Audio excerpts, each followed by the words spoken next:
guys, welcome to Brian's Man Cave. So today I'm going to be continuing on with my awesome games from A to Z, and today's letter is W.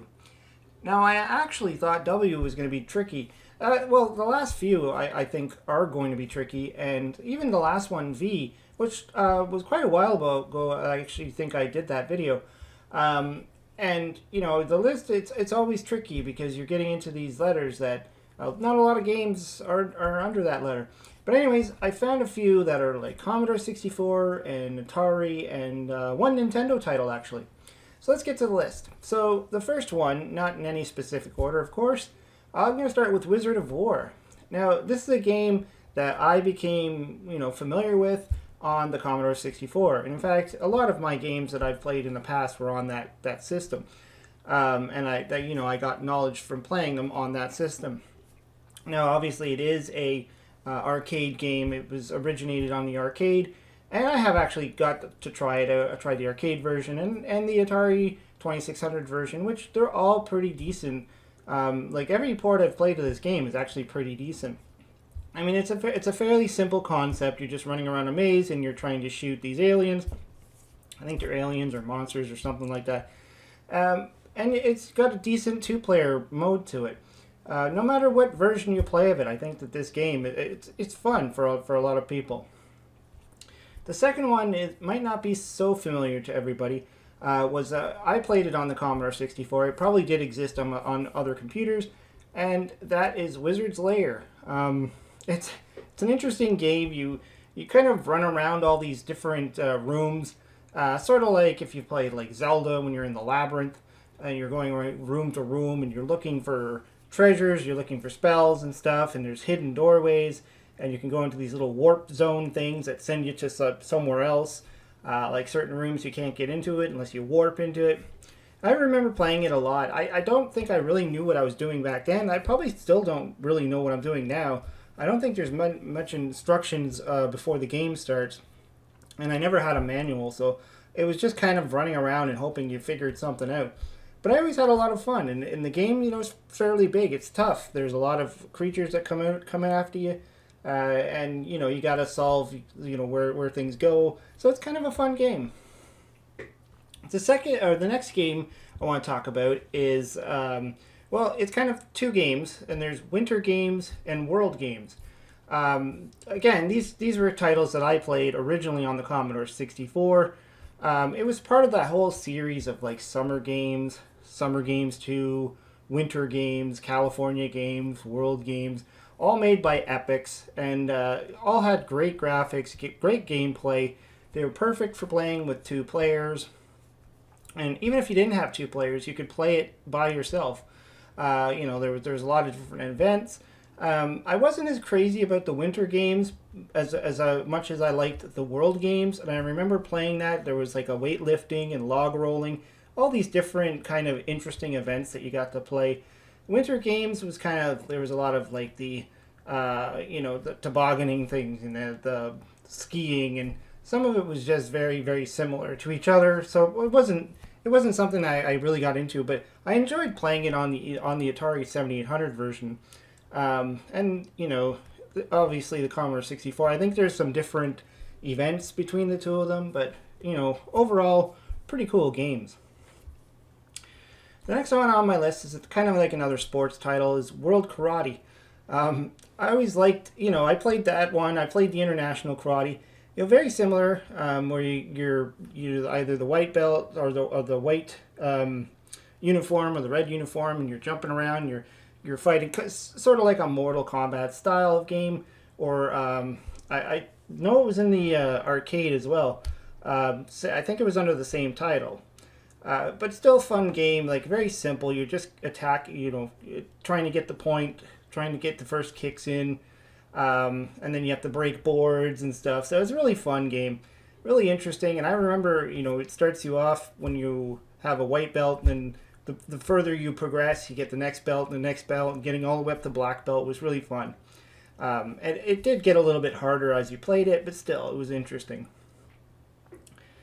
Another one that it might be a little bit of an unfamiliar title, but it's one I remember playing, and it was called Warrior of Roz. So I think it came in a set of three, and we had the first one because it was called Dungeon. And for the longest time, I thought the game was just called Dungeon. I didn't know that it actually had the title Warrior. What was it? Warrior of Ross, RAS. I don't know. But I just remember playing it on my Commodore 64. Very simple game. I think all of them were fairly simple, mostly text based, but they had like a little graphic of a little dungeon, and you're moving your little character around, and it's kind of like a Dungeons and Dragons style game. But even though it was simple, I still had fun playing it.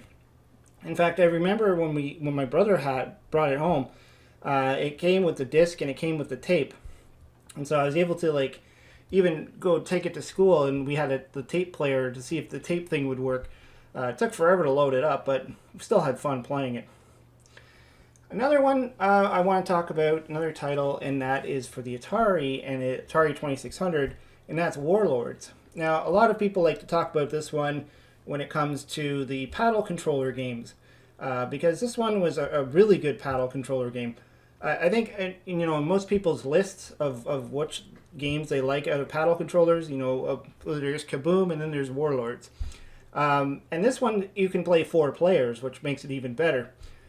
So more of a couch co-op style of game, and it's really kind of like a breakout style game, but instead of going one side and the other, or Pong or whatever, you've got a corner. Each player has a corner of the screen, and you can move within a box shape, and things are bouncing around, and you got to really control that paddle going up in the corner. Very interesting style of game. And I know a lot of people do like to talk about it when it comes down to some of their favorite Atari games. That one always makes the list. Now we're going to move on to Nintendo. So this game is one that I found out about much later on. I don't know how I missed it. It was one of those games that surprised me when I saw the cover of it, because it's one of the black box Nintendo games, the arcade classic series that came out. Now, I think during those days, when those black box games were out, I wasn't overly interested in a lot of them, because I thought they were just, games that I could just play on my Atari or my Commodore 64 anyways, and so I never really looked into which games were available. Obviously, Super Mario Brothers fell into that category, but that's the game that came with the Nintendo, and that's the one that everybody knew about. But Wrecking Crew... it's got a picture of Mario on it, and I don't know how I missed it in the stores, but I just never paid it. If I seen it, I never paid attention to it. Anyways, the game is interesting. It's a puzzle-style game. It's really weird that Mario's in it, and he can't do a lot of the tricks he can do in all his other games. Mainly jumping, which it makes for a real challenge in that Mario is kind of stuck to the floor. You can go up and down ladders, but you cannot jump. So if you get cornered by an enemy, you're kind of done. But what you're trying to do is you're carrying around a hammer, and you're trying to knock down things and blow up stuff. And there's a lot going on in the game, but yet you have to figure out where to go, what ladders to climb, when to hit things. Really addictive game. Like, you can get pretty far in it. It's not overly complicated, but it's just fun. And I was still shocked that I just didn't know it existed. So now I got some honorable mentions, because these titles, I'm aware of them, but I don't have a lot of experience in them. So the first one being Wonder Boy. Not a game that I really played when I was a kid. I don't think I ever rented it. I don't think I had a friend or knew a friend that had the game. I know it was a popular game on like the Sega and Nintendo and stuff, but it was a game that I just never really got into.